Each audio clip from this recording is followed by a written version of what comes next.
अस्सलाम वालेकुम। आप देख रहे हैं ऑनलाइन तालीम। आज हम पढ़ने जा रहे हैं विटामिन्स क्या होते हैं और ये किस चीज़ से हैं, ऑर्गेनिक हैं, इनऑर्गेनिक, इनका फ़ंक्शन क्या होता है। और अगर हमारा नेक्स्ट लेक्चर होगा मिनरल्स के ऊपर। तो सबसे पहले जो हमें मैक्सिमम विटामिन वो लिविंग चीज़ों में मिलता है और फंक्शन इसका लाइव स्टॉक फीडिंग के ज़रिए हमें मैक्सिमम मिलता है। आगे चलते हैं तो कुछ फैक्ट्स हैं विटामिन के बारे में। Vitamins are essential organic nutrients. ये कुछ एसेंशियल ऑर्गेनिक न्यूट्रिएंट्स होते हैं रिक्वायर्ड बहुत स्मॉल क्वांटिटी में, ग्राम्स में चाहिए होते हैं। They can not synthesize. जो मैक्सिमम विटामिन होते हैं वो हमारे बॉडी में नहीं बनते, उनको हमें कभी बाहर से किसी खुराक के ज़रिए, सब्ज़ी या कोई गोश्त के ज़रिए हमें लेना होता है। और ये आउटसाइड सोर्स जैसे डाइट से हम लेते हैं। और कुछ होते हैं जो कि सन हमारे बॉडी में बनाता है, और कुछ जो बैक्टीरिया होते हैं, हर्बीवेरस बैक्टीरिया या कुछ बैक्टीरिया हमारे इंटेस्टाइन में होते हैं, गैस्ट्रोइंटेस्टाइनल ट्रैक्ट में होते हैं, वो बनाते हैं कुछ विटामिन। और इनका विटामिन का फंक्शन क्या है? ये हमारे ग्रोथ को मेंटेन करते हैं, रिप्रोडक्शन को एंड लैक्टेशन को, ये बॉडी के प्रॉपर ग्रोथ को मेंटेन करते हैं।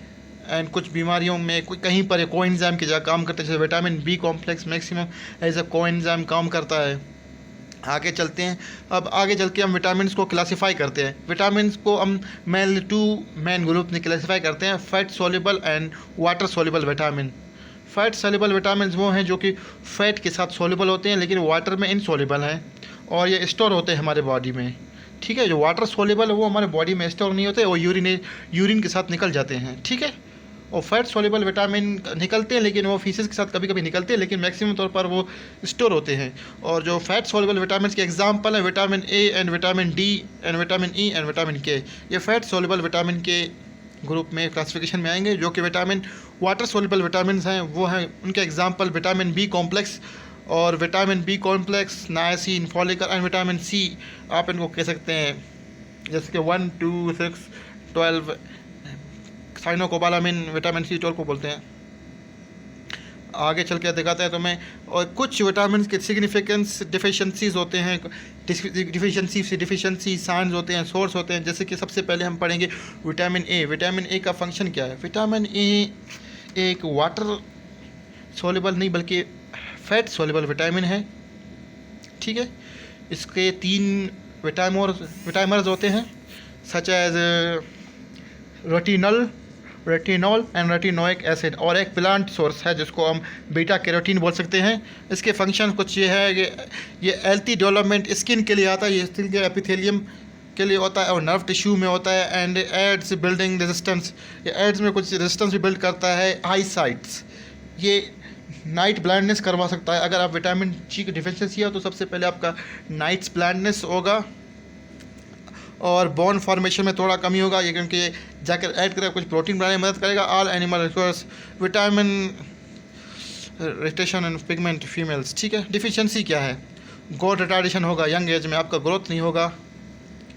डिशन अराउंड आइज़ के अंदर पिगमेंटेशन या स्पॉट्स बनेंगे, ज़िरप्थुल्मिया होगा, आपको नाइट ब्लाइंडनेस होगा। रिप्रोडक्टिव डिसऑर्डर, क्योंकि रिप्रोडक्टिव जो एपिथेलियम है उसका वो क्या होगा, वो नहीं बनेगा, मेंटेन नहीं होगा, इसलिए आपको रिप्रोडक्टिव डिसऑर्डर होगा। इसके सोर्स क्या है? ओल मिल्क गुड सोर्स नहीं है। Carotene, animal body oil, cold fish या टूना, इनके फिश और लुगाना, इस लीवर हो सकता है, किडनीज हो सकता है, कुछ भी आप खाएं किसी भी एनिमल से, वहाँ ये बेस्ट सोर्स है। अब यहाँ पर विटामिन ई यहाँ पर क्या कहा है? Normal reproduction. विटामिन ई कुछ नॉर्मल रिप्रोडक्शन के लिए होता है। पुअर ग्रोथ, क्रेजी चिक्स, इसके कुछ डिफिशियंसी साइंस है।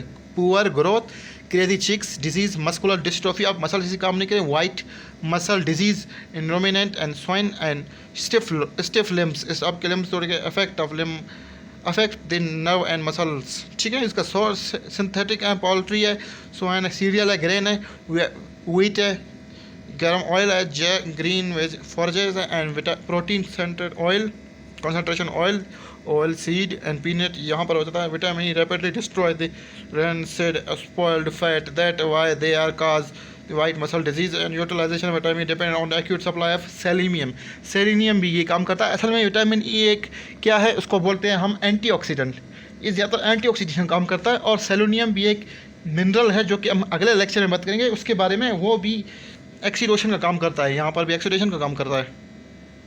अच्छा, विटामिन डी को हम विटामिन डी भी कह सकते हैं, ये एक हार्मोन भी हो सकता है, क्योंकि ये कहाँ बनता है, ये हमारे बॉडी में बनता है थ्रू स्किन में, ठीक है। और इसके स्किन में बनता है, फिर ये जाता है लीवर में, फिर जाता है किडनी में, फिर इसका फंक्शन कैल्सीट्रायोल बन जाता है, या 2-3 समथिंग ऐसे कुछ हो सकता है, ये बन सकता है, ठीक है, बॉडी में। इसको ये एज अ हार्मोन की तरह भी काम कर सकता है, एंड विटामिन की तरह भी। हम इसको ज़्यादातर मैक्सिमम इसको हार्मोन पढ़ते हैं, ठीक है, मैक्सिममली इसको लोग हार्मोन कहते हैं, ठीक है ना। इसका फंक्शनल ये essential for proper utilization of calcium. इसके 2 फंक्शन आपको मैं बता दूँ। विटामिन डी क्या करता है, हमारे कैल्शियम ऑब्जॉर्प्शन में मदद देता है। कैल्शियम ऑब्जॉर्प्शन से क्या होगा, हमारे बोन बनेंगे, बोन फार्मेशन में मदद देगा सबसे पहले। फास्फोरस भी बोन फार्मेशन में मदद देता है, ठीक है ना। जो कैल्शियम को क्या करेगा, सबसे पहले हमारे ब्लड में जाकर वो जो इंटेस्टाइन के कुछ सेल्स होते हैं वहाँ पर जाकर उनके सेल मेम्ब्रेन पर करके उनके डीएनए के साथ कुछ प्रोटीन बनवाता है, कैल्शियम बाइंडिंग प्रोटीन, जो कि इंटेस्टाइन में आकर कैल्शियम के साथ बाइंड होकर कैल्शियम को हमारे सर्कुलेशन में लाते हैं। जिसके बाद कैल्शियम फिर वही विटामिन डी हमारे बोन के ऑस्टियोब्लास्ट के ऊपर एक्ट करता है। ऑस्टियोब्लास्ट वो क्या करते हैं, वो डिपोजिशन करवाते हैं फास्फोरस एंड कैल्शियम का हमारे बोन में। वही विटामिन डी किडनी में जाकर रिटेंशन करवाता है, किसका, कैल्शियम का, मतलब कैल्शियम को यूरिन में जाने से रोकता है। ये विटामिन डी के फंक्शंस हैं। हेल्थी बोन, जो हमारे यहाँ अगर ये विटामिन डी नहीं हुए तो आपको रैकेट्स होगा, ऑस्टियोमाल्सिया होगा, ऑस्टियोपोरोसिस होगा, ऑस्टियोपेट्रोसिस होगा, यहाँ पर retarded growth, misshapen bones, rickets, lameness, osteoporosis भी हो सकता है। इसका सोर्स मिल्क है, सन क्योर्ड है, फॉरेज है, कॉर्प है, fish liver oil and kidneys, बहुत चीज़ें हैं इसकी, आप कुछ भी खा सकते हैं इनमें से। आगे चलते हैं आपके लिए नेक्स्ट, विटामिन के।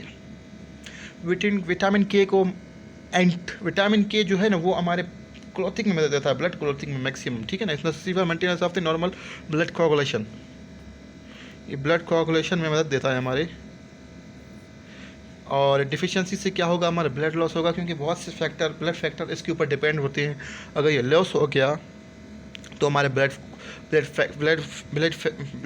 क्लॉथिंग नहीं होगा, क्योंकि क्लॉथिंग नहीं होगा तो ज़्यादा से ज़्यादा ह्यूमरेज में कोई भी छोटे से ज़ख्म के होने से हमारा ज़्यादा से ज़्यादा मैक्सिमम ब्लड लॉस होगा।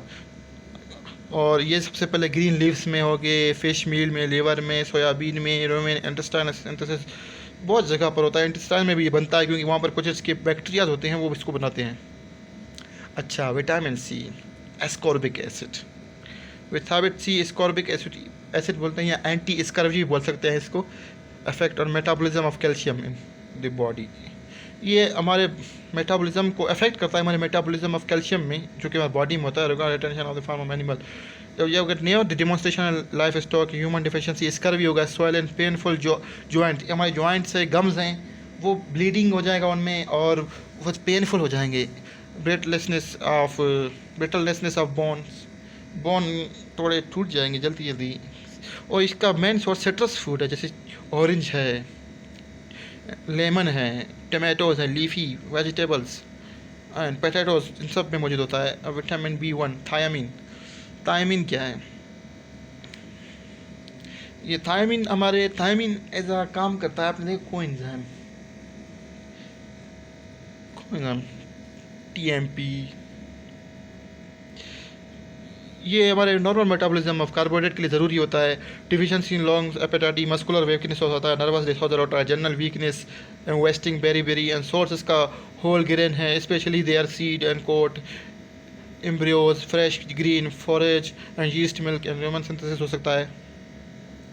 राइबोफ्लाविन, ये भी एक काम करता है ऐसा कोएंजाइम,